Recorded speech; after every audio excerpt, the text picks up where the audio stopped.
Welcome to Mission Evolution Radio Show with Gwilda Wiyaka, bringing together today's leading experts to uncover ever-deepening spiritual truths and the latest scientific developments in support of the evolution of humankind. For more information on Mission Evolution Radio with Gwilda Wiyaka, visit www.missionevolution.org. And now, here's the host of Mission Evolution, Miss Gwilda Wiyaka. Many of our teens are in despair. In 2012, the depression rate in adolescents started drastically rising.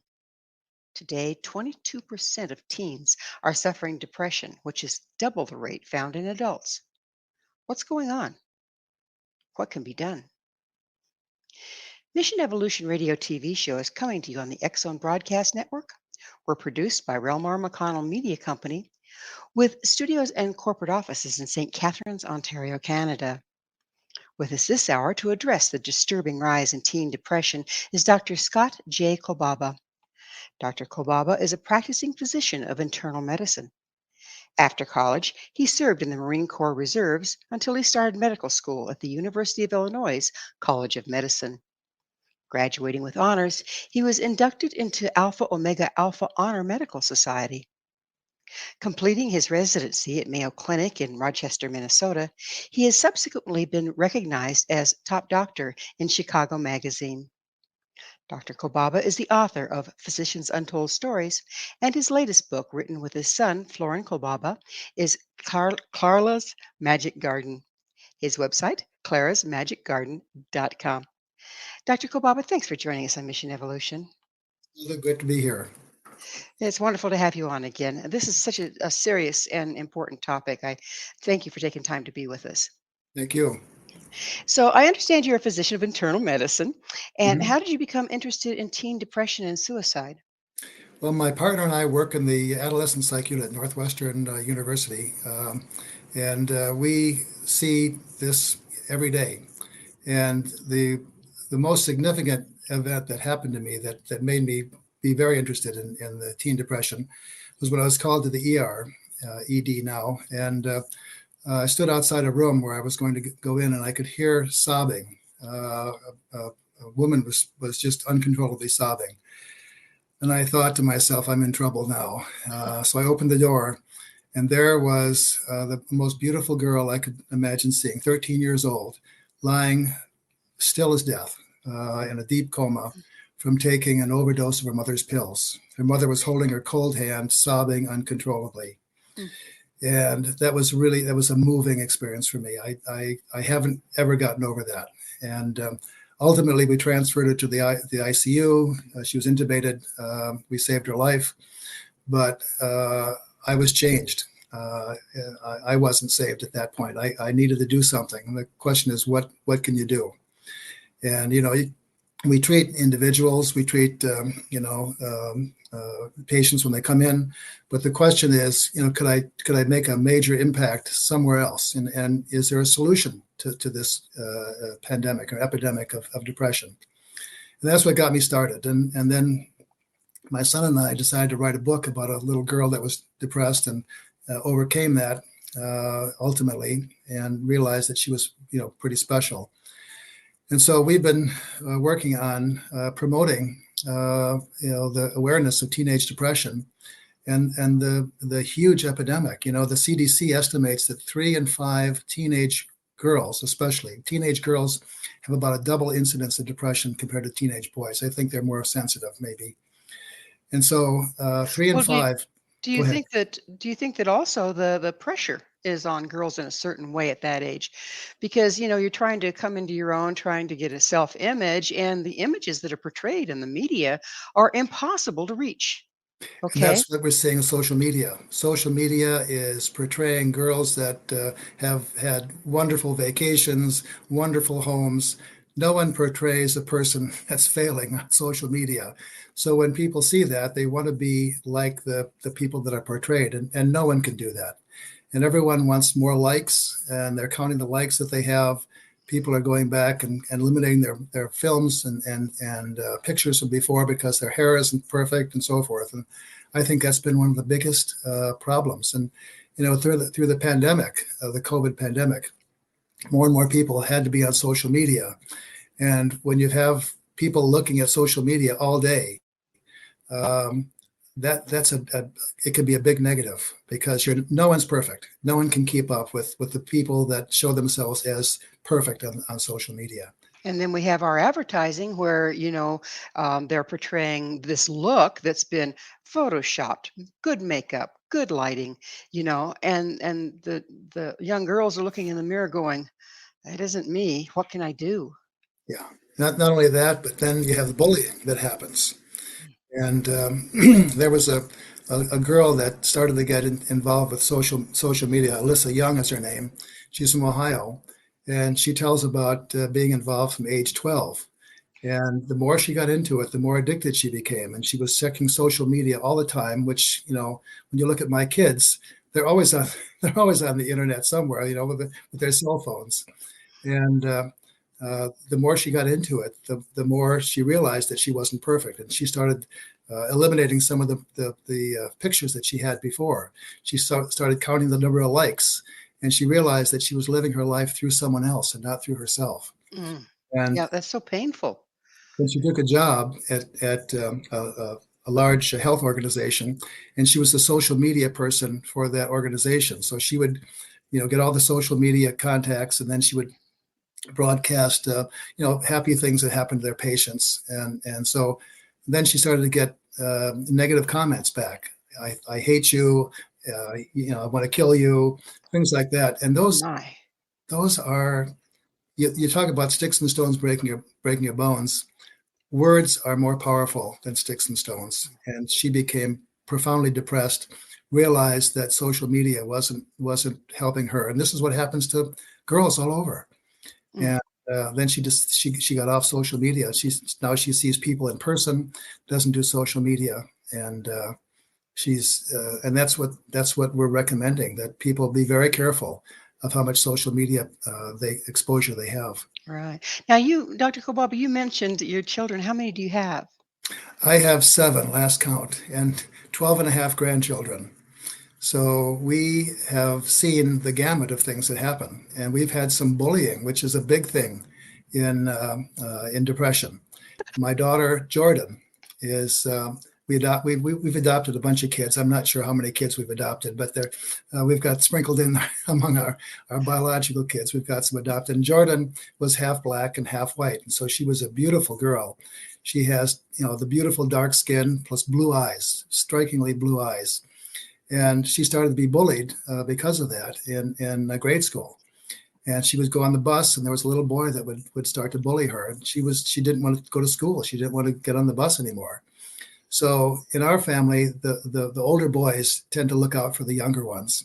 And so my son Nathan, who was a Division I football player, decided to dress up in his football garb, got on the bus with Jordan, and he said, "Who's the boy giving you trouble?" And Jordan pointed it out, and he walked right up to the boy and said, "If you bully my sister anymore, you're going to have to answer to me." And that was the end of the bullying. Yeah, I'll bet it was. There's nothing like size to make an impression there, yeah. Right. But Right. you've seen firsthand the bullying, the social Yes. media influence, the Yeah. depression. Have you noticed depression in your kids at times? Of course. Yeah. I think they all go through that occasionally, and one of the things that we've tried to do is get the kids interested in whatever their passion is, and try to pursue that passion. And in many cases, that was sports. My son was, like I said, a big football player, and that was his passion. My other son was a baseball player, and that was his passion. So you try to encourage that passion, and when they have something to wake up for in the morning, that does a lot for helping depression and preventing depression. We think. So, Dr. Kobo, for the parents out there, I'm sure we have their ear at this point. How can you tell, what are the signs that, like you say, every child goes through depression, teenagers. I mean, it's a rough time. Yep. But how can you tell when, ooh, there may be a deeper problem here? I need to take some steps. Lots of things, and some kids can have all of these, and some can have some of these. The big one would be loss of interest in things, loss of interest in hobbies. They want to spend time alone in their bedroom. They don't want to meet with their friends. The grades begin to suffer. You might find them crying. You have some kind of sleep disturbance, either too much sleep or not enough sleep.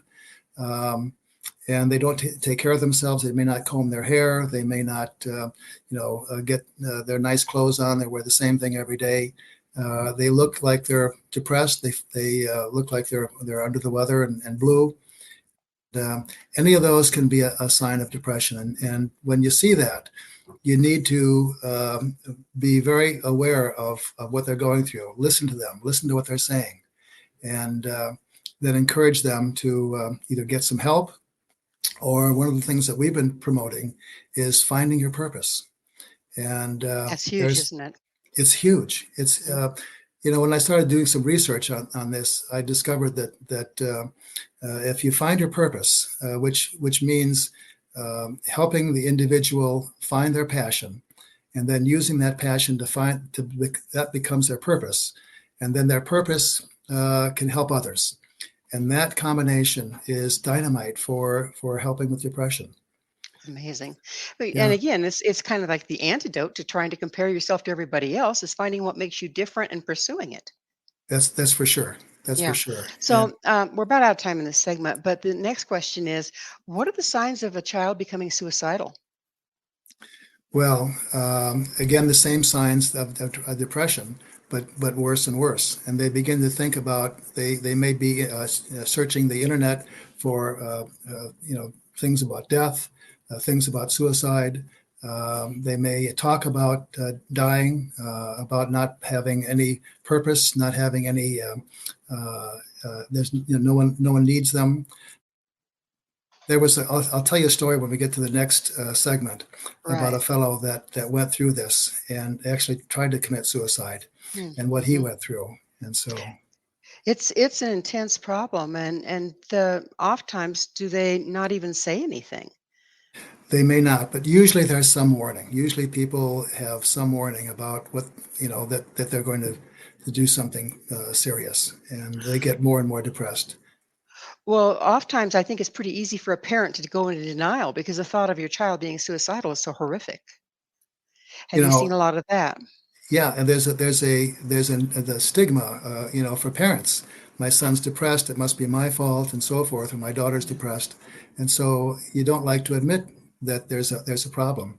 Hmm. But when you see a problem, you have to address it right away. And in many cases, you can help a great deal by listening, by getting help, and then by having them pursue their passion. And we'll talk about that in a little bit. On the other side of a station break, Dr. Kolbaba and I will be returned very shortly to continue this important discussion. So don't go away. This is Mission Evolution, www.missionevolution.org. Suicide, a permanent solution to a temporary problem. With us this hour discussing the epidemic of teen depression and suicide is Dr. Scott J. Kolbaba. His website, clarasmagicgardenbook.com. Dr. Kolbaba, you had a story for us about a gentleman that was dealing with suicidal thoughts. Would you continue with that? A fellow by the name of Kevin Hines. Kevin was 19 years old. He'd gone through a number of psychiatric hospitalizations, medications, counseling, and still was profoundly depressed. And he decided at this point to kill himself.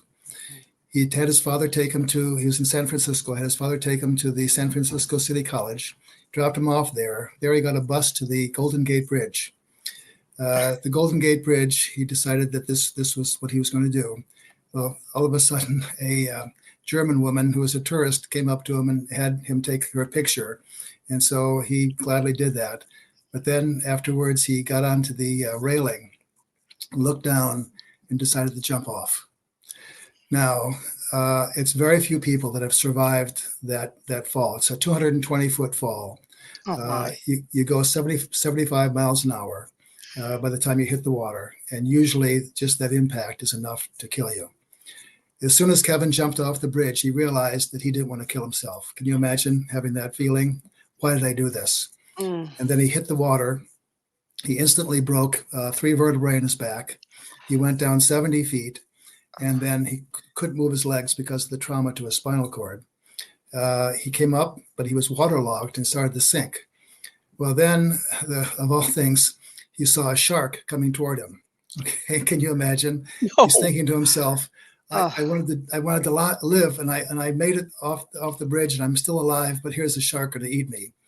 Well, the shark turned out to be a sea lion. He didn't realize that at the time. And what happened with the sea lion is he was having trouble buoying himself up because he was sinking because of all he's waterlogged. He had heavy clothes on, and the sea lion evidently circled in circles beneath him, buoyed him up so that he didn't drown. And the sea lion did that for some reason. You talk about divine intervention until the Coast Guard could save his life. Oh Well, my. after that, he spent a number of weeks in the hospital taking care of his spine injuries. He spent some time in the psychiatric unit.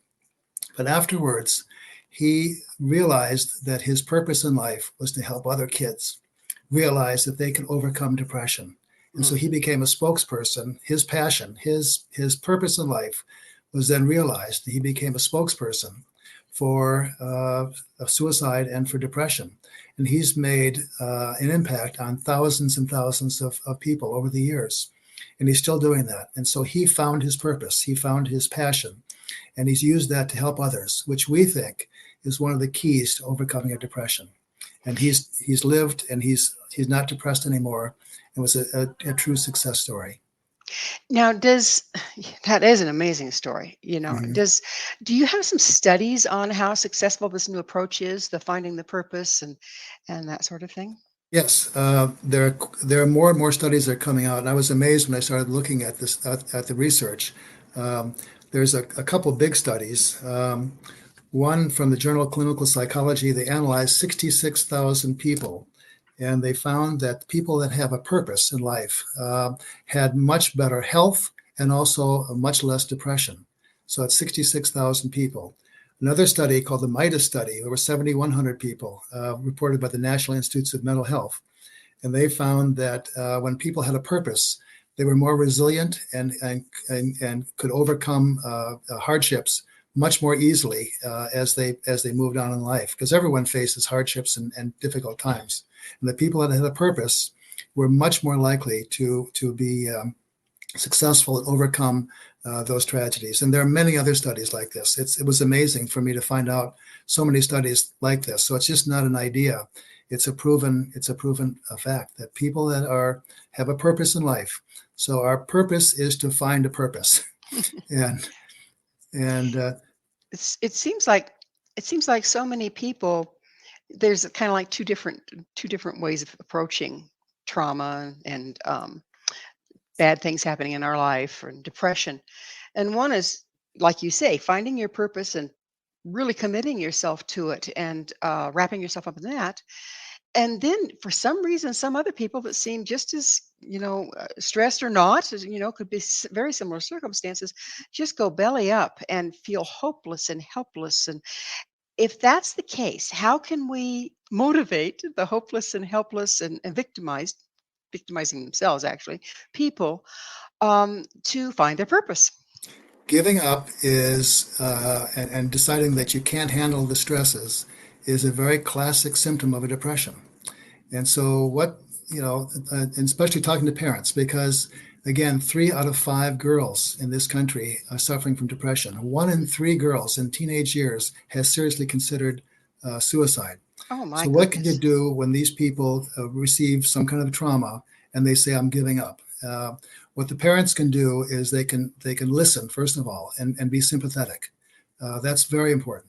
The second thing is they can find out what their interest is. Do they have an interest in piano? Do they have an interest in animals? Do they have an interest in sports? What's their interest? And then you channel that passion to finding their purpose. So that, for example, if you're interested in animals, you can serve an animal shelter, for example, and help with animal shelters, help adopting pets out. If you like to play the piano, you can play the piano for a nursing home every week, for example. So if the parents can help them find a purpose, and then they can channel that purpose to helping others, that may be as successful or more successful in some cases than medication, than counseling. And the good thing about that is it's free. You can do this for free, and every parent can do that. Virtually everyone that's listening to this show has experienced someone in their family or some friend that has a serious depression, and helping them find their purpose, and then using that to help others is exactly what they need. Lady Gaga, for example, went through a depression, and she is promoting now in an organization that she started, being kind to someone else. So using your purpose and being kind to someone else. So there's a lot of information about this. It's an amazing concept, so simple, and yet, It is. we don't do it. What, as a physician, where do you stand on medicating depressed teens? As a physician, I medicate people all the time. I think that's very reasonable. The kinds of things that you do to treat a depression would be counseling, can be very helpful. Just realizing that you're not the only one out there, that someone listens to you and can help you, and that could be counseling through a psychologist. It can be counseling through a church, a bishop, or a pastor. It can be counseling from your family, your friends. All those can be helpful. And medication, I think, is also important. And when a person gets profoundly depressed, medication can make a huge difference. That makes sense. That makes sense to me, because if they're so depressed that they have no motivation, how can they have motivation to find their purpose? Yeah. That it is difficult sometimes, and the medication can make a huge difference. Unfortunately, some of the medications that we give can have the opposite effect. So what can happen is with the SSRI, for example, like Prozac or Zoloft or one of those, if you give that to a teenager, sometimes they can have just the opposite effect. So what happens then is the teenager takes the medication, thinks it's their fault for not getting better. They get worse and worse, and eventually there are many reports of teens starting new medications like that commit suicide. Oh, my goodness. So parents need to be aware of that. Well, it also sounds like the counselors need counseling on promoting finding purpose. Yeah, I think that's becoming more and more significant. There was a big article in Time magazine a few years ago about Minnie Bredow, who is a woman from California that has started the organization, a non-for-profit, that promotes finding your purpose. And her feeling is that what we're focusing on right now is the treatment of depression. What her contention is, we need to start focusing on the prevention, and the prevention is finding your purpose, and that's what her big push is to find a purpose, get a reason that you get up in the morning, get a reason that you live, and pursuing your passion is your purpose. There's a purpose to a purpose. The school system is another thing where I kind of look askance because we're all being shoved together and tried to cookie cut the education out, which it doesn't do great for purpose or personal empowerment. But the Montessori schools tend to approach it from a different angle. They do exactly the same thing, particularly with small children. They have these different activities and let the kid go where they want to go, and start seeing where they're interested and then promoting or encouraging that. Have you heard any figures on people that have gone to Montessori and suicide? I haven't, but it would make sense that they would be a lot happier kids, because when kids have a passion and pursue that passion to develop their purpose, they're happier kids. All the studies indicate that not only are they happier, but they're healthier.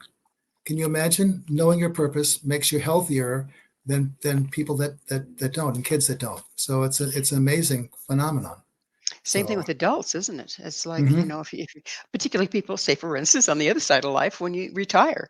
My former father-in-law said, retirement is fine, but make sure you retire to something that makes a difference. That's for sure. We see that all the time. Yeah, we sure do. We sure do. Yeah. Another thing is, sometimes, particularly in the New Age societies, they, my life purpose. But then they can put so much weight on it that they are disillusioned by anything that comes along, because they think they have to have one purpose. It has to be their life purpose, and it has to be grandiose. What's your advice on that one? Purposes change. Throughout your life, you can have multiple different purposes, and your focus can change, and that's perfectly fine. And what we're finding, and we're commending to our parents, is that when kids start pursuing their passion, say they're pursuing football and they don't do very well, you can encourage them to get over those hard times. My son Nathan, who's the big football player, Division I football player, when he was not, they didn't play him because he wasn't very good. It was his freshman year, sophomore year, middle way through the sophomore year. They decided that one of the kids was hurt. They decided that they'd put in this B team player, and so Nathan went in. He got 4 sacks that game. After My that, he was goodness. a regular player. As his freshman year, his coach said, "You don't have what it takes to be a football player. You should not go out for football his sophomore year." He was the only one in his high school, after pursuing his passion and developing his skills, that went on to play Division I football. So you can overcome, and frequently the parents need to help their kids overcome the hardships and the tough times that you face in pursuing a hobby or a passion. And that's what we tried to do. And I think his mom was a lot more successful than I was. Well, we are about to have another station break, but on the other side, I would really like to get into how we can encourage our children through the times, when they're feeling like they want to quit. How do we coach them to either quit or keep going? So, Dr. Kolbaba and I will be back really shortly here to continue this discussion. Stay right there. Is your child suicidal? This is Mission Evolution, missionevolution.org. With us discussing teen depression is Dr. Scott J. Kolbaba. His website, clarasmagicgardenbook.com. Dr. Kolbaba, before the break, we were talking about how to encourage children to find their purpose or their passion at any given time. But then we were discussing how sometimes that doesn't work out right away. So how can a parent tell if they need to counsel the child to get out of that one and find something else, or don't give up, 5 minutes before the miracle? How can you tell the difference there? It reminds me of a story. When I was a kid, I became interested in ballooning, where you go up into a balloon. And my parents were always pretty accommodating for my crazy passions and interests. And they listened to me. We made a scrapbook out of balloons. They took me around to some ballooning festivals, one in Kalamazoo, Michigan, I remember, from Chicago. And they made it possible for me to contact people that were balloonists. It was kind of a crazy thing. So I think that applies to parents today. If their child shows a passion or interest for something, you need to help them pursue that. And that could be things like maybe attending a class in that particular subject. That could be maybe meeting someone that has a similar interest, including a mentor, someone that is a professional in that area. It might require spending a little money, a little time on the child, but if you're helping them pursue that interest, and then helping them realize that they're going to run into bumps, they're going to run into difficulties pursuing that. They if they're playing the piano, they may have difficulty with a certain piece, and they want to give up, and I don't want to play this piano anymore, and encouraging them to go on, to have the parents develop their own purpose, so that the teenager can see their parents that have a purpose and are pursuing that purpose in life. Those are all the things that can be helpful. And just listening and talking to the child is very important. And that makes a big difference. Yeah. It's the bottom line, isn't it? And it seems like our lifestyles right now don't necessarily promote that, with both parents having to work and coming home tired and, running around to, I know my daughter has 3 children, and it's, she spends her life on a bleacher. That was our family too, with 7 kids. We sometimes had 7 baseball games at one night. Yeah. Oh my goodness, So, yes. But it pays off in the long run, doesn't it? it does. Taking that time. Yeah. We talked a lot about girls and suicidal, but how about boys? What prompts them to It's the same lose thing despair? It's the same thing that prompts the girls. And one of the big things is bullying. There was an article that was written by one of the boys that had a thyroid problem in high school, and he gained a lot of weight, and the kids would call him sumo wrestler. And he wrote about his Great Depression related to being different and having people make fun of him. That was his thing. He was the sumo wrestler, and they would draw pictures of him on the blackboard and put his name down. Can you imagine how he felt? So bullying is one of the huge problems, especially in boys. And then there's the social media aspect. Boys are into social media too, and you get some of these negative comments. And you're not as perfect as everyone else that's portrayed on social media, and you want to live your life being as perfect as you can, and no one's perfect, and you don't see that on social media. So social media, bullying are some of the big things. Failures, not making the basketball team, or those kinds of things. Breaking up with girls is a big one for boys, and then there's the stresses of school. I work in a psychiatric unit for adolescents. We close down at Northwestern in the summertime. There's no one there, and it's the stress of school, we think, that is contributing to some of those kids being admitted. It's really strange, So when school's over, the psych unit clears out, and no one comes back until the fall. Till fall. So So we kind of really need to take a closer look at education, don't we? Do you think that it's the cookie cutter approach? Again, if you don't fit into this particular um, time, frame, and you don't pass these particular tests that are required by the state, then you're considered not a good student and subpar and nagged, if you will. Do you think that contributes? sure. That obviously it does. That's a big factor. That's one of the stresses of school, that you're trying to fit into a cookie cutter, and people don't realize that they can still be a success if they're not the most brilliant kid in the class. Everyone's different, and we need to celebrate those differences. Somebody, who is it? The Peanuts. Schultz is the guy that does the Peanuts cartoons. Hmm. Unsuccessful at everything.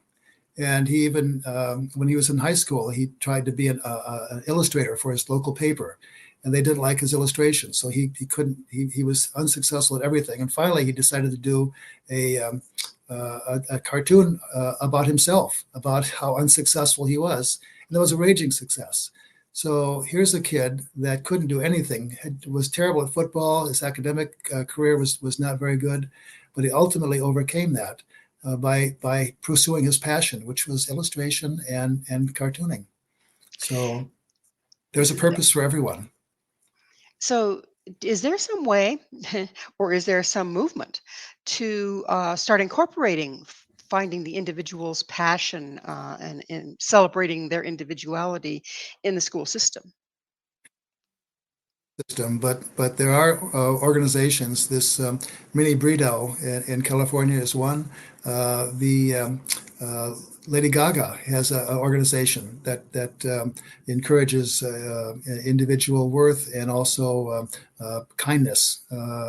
Doing something kind for others, pursuing your passion, and having it involve others. So there are organizations, but it's really underreported. This stuff is. I was shocked to find out so much information about pursuing your passion as a potential cure for this epidemic of depression. And it's so simple. It's not. It doesn't cost anything.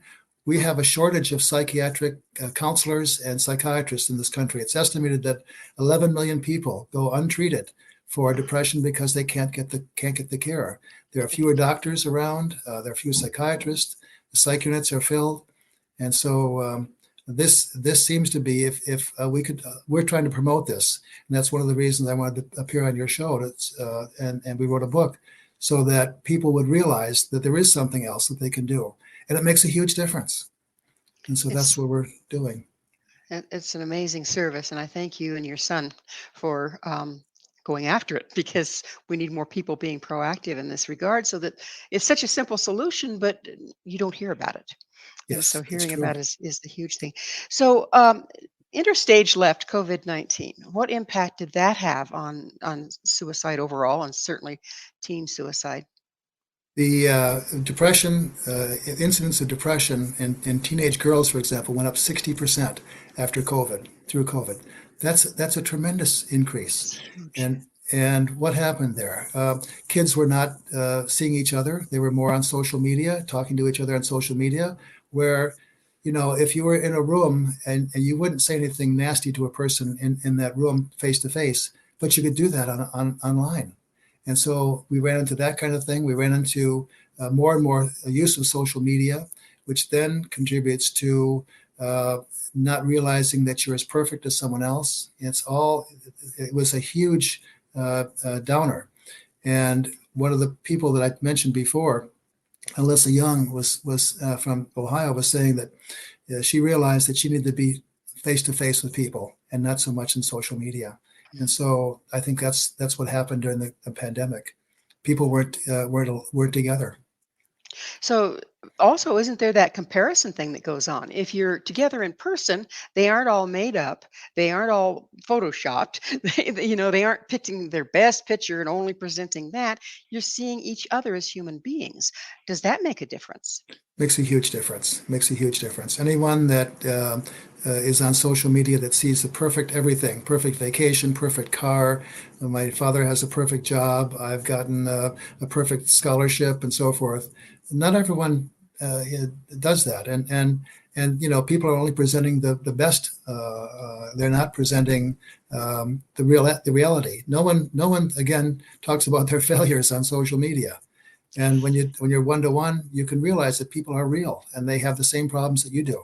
And that makes a big difference when you can commiserate with someone and say, yeah, I'm feeling a little down and I am too. And this is what happened to me and I was bullied and whatever.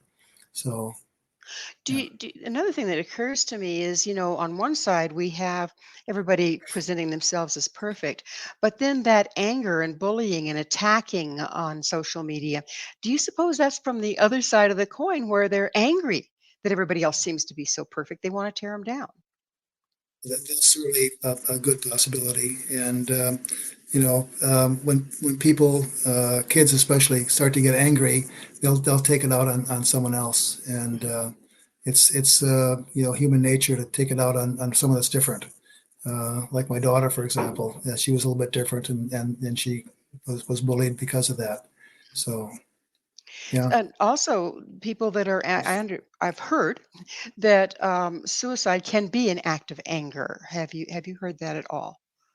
It can be an act of anger. It can also be an act of where people feel that they have no other choice. Mhm. But this is the only thing that they can do to because they're so worthless and they're a burden to everyone else. And so that's part of that. But it's an act of anger also. We had one young fellow here I'm in the western suburbs of Chicago that decided to stab himself. He was angry at his parents, so he took a knife and he stabbed himself in the upper abdomen, and he bled to death basically on the floor. Can you imagine what his parents thought when they saw that? That that God. was a that was a phenomenal act of anger against his parents, Mm. and the ultimate sacrifice to show them that. So you're right. People are do commit suicide because of anger in some cases, and not just all depression. Yeah, So that it's was a terrible. scary it's a scary thing. And how do you see it compares? We're about out of time in this segment, but how does the suicide rate, or do you know, compare between the U.S. and other countries? I think we probably have. I'm not certain, but I think we probably have a higher suicide rate. People in other countries, like in Europe, for example, they have long vacations. They don't. The work is just a thing to live, and they have a little more less aggressive lifestyle. Um, we went to a European family. My daughter was studying in Europe, and we had dinner with them. And it started out as a little bit of crackers and cheese, and then the next, I was thinking we're going to have a long time here, and we spent about 3 hours at the dinner, and that was the purpose to sit down and relax and talk. And It's so I it's don't a think they beautiful do that. lifestyle. Yeah, no, Yeah. we don't. And it is time for us to have another station break. So please stay with us as Dr. Kolbaba and I continue to explore possible solutions to teen depression. This is Mission Evolution, www.missionevolution.org. Our current lifestyles putting our children at Mission Evolution, missionevolution.org. We're continuing our discussion with Dr. Scott J. Kolbaba. His website, clarasmagicgardenbook.com. Um, Dr. Kolbaba, we were talking about the difference in lifestyle, if you will, from Europe to here, and that the suicide rate in Europe, we assume, tends to be quite a bit lower. And I know one of the differences in Europe is that the houses and the homes have been passed down for generations rather than this hopping from house to house to house to house, trying to make bigger and better and bigger and better, that is followed by a larger mortgage and more stress. Um, so, how much of our lifestyle is perpetuating this rise in suicide? A great deal. I'm thinking about the patients that I see in the office because I can take care of the family, the whole family. I see the kids, I see the parents, and I'm thinking about the people that you would think outwardly are very successful, Mm-hmm. that have achieved great wealth, that have achieved, business success, and and in not 100%, but many of those families have kids that are really in trouble, and they're in trouble because I think the emphasis is on success in finances and success in business, a larger home, a larger whatever, and keeping up with everyone, and the kids suffer, and so it's a shame. It's a shame.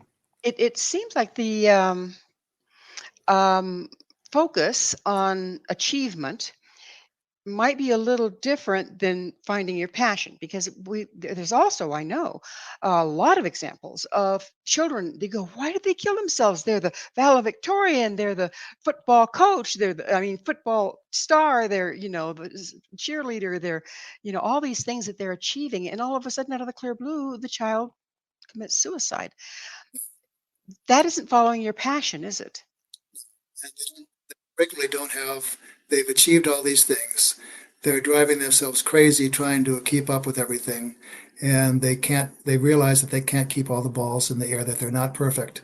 And, and they're frequently pushed to do these things. And then the love is not, and frequently not there.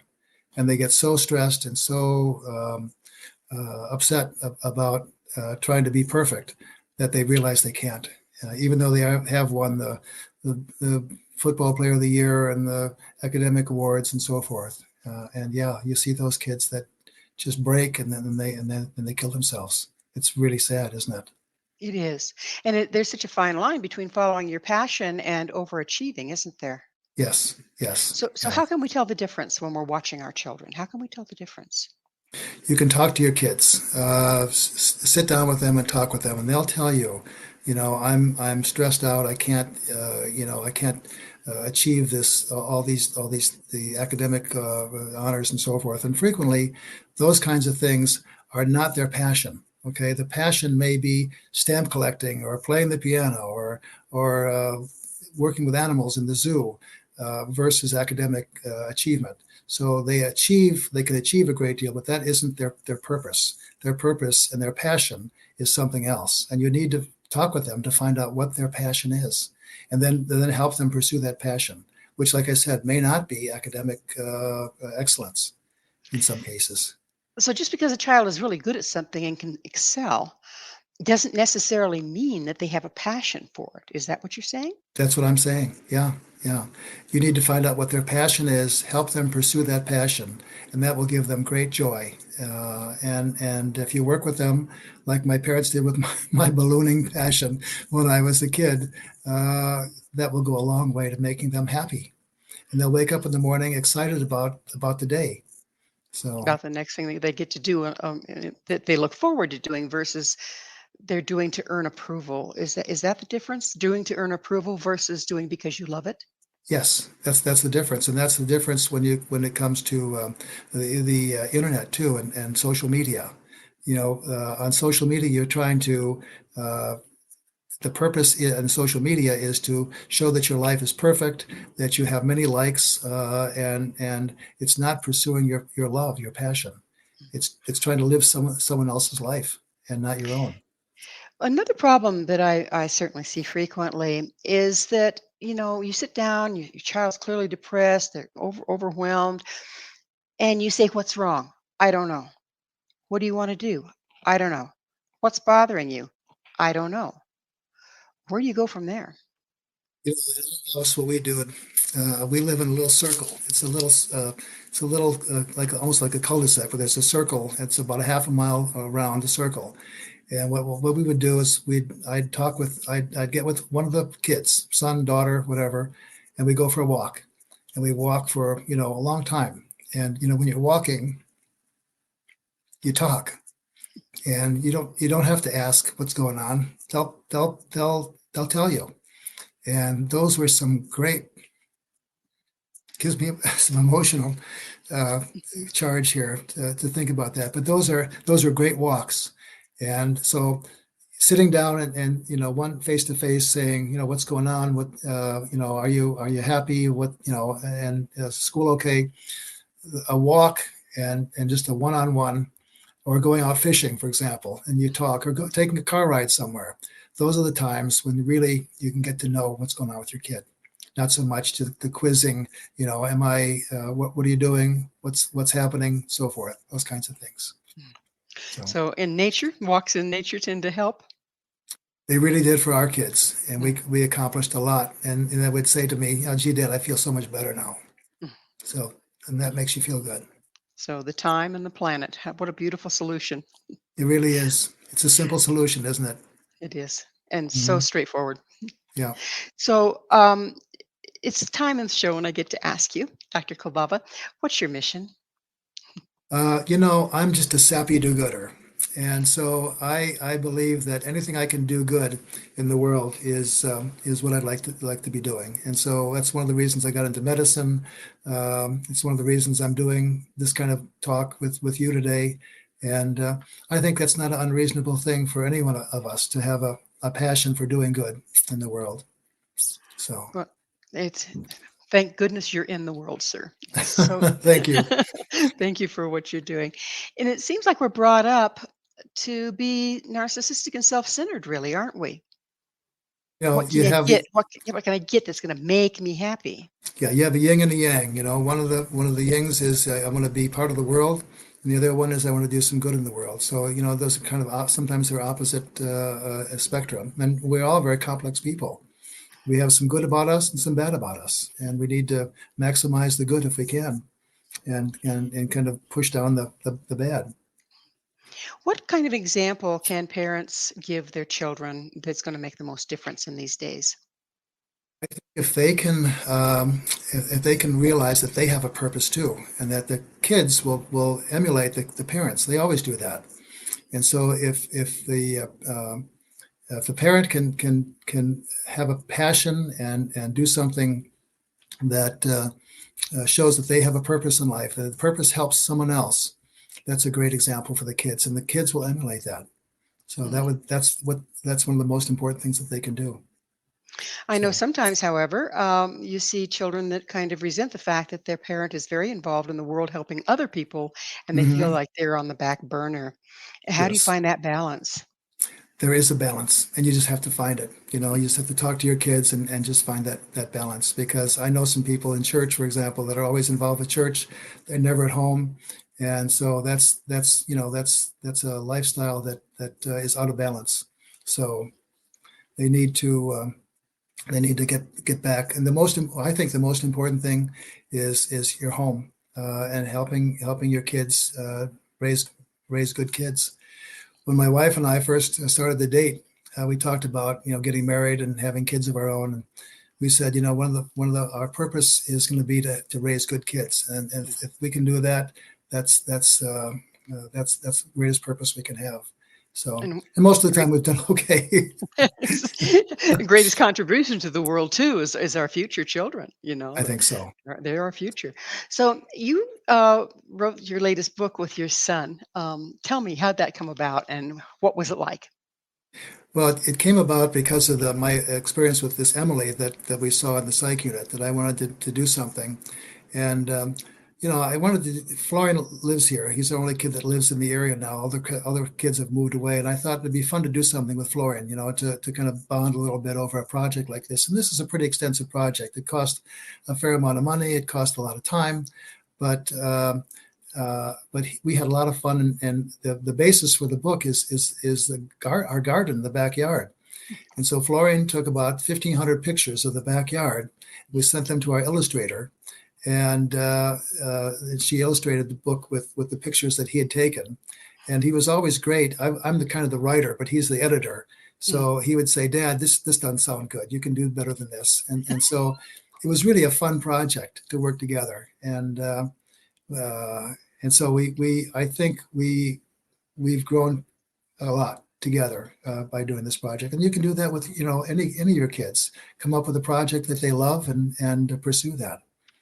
So, And what I love about that story is that you're each bringing to the table something different yes. that then builds a better outcome than either one of you could have done by yourself. Yeah, he's into social media and things like that. So he tells me what's going on with social media and the young generations, and so that helps me with these kinds of interviews and also with the book. So it was a lot of fun, A and we lot of did fun. some walks too around the block, talking about the book and what we're going to do and so forth. So it was quite a nice project.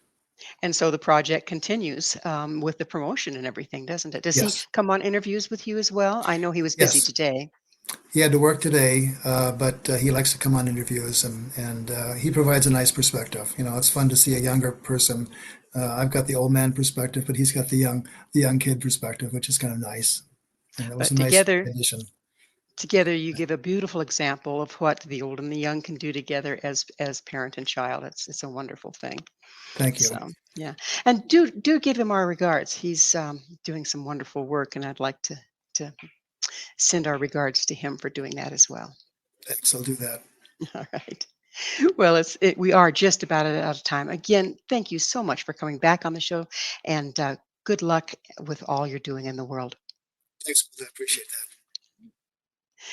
Unfortunately, we are out of time with Dr. Kolbaba, so it's wonderful to have had him on the show. It's wonderful to have had you as listeners. Our guest this hour has been Dr. Scott J. Kolbaba. Dr. Kolbaba is a practicing physician of internal medicine and the author of two books, Physicians' Untold Stories, and his latest book, written with his son, Florin Kolbaba, Clara's Magic Garden. To find out more about Dr. Kolbaba and where you can find his books, visit his website, claresmagicgardenbook.com. This has been Mission Evolution with Gwilda Wiyaka. For more information or to enjoy our past archived episodes, visit www.missionevolution.org. But most importantly, please join us right here next time, where this mission is going to continue bringing information, resources, and support to our rapidly evolving world.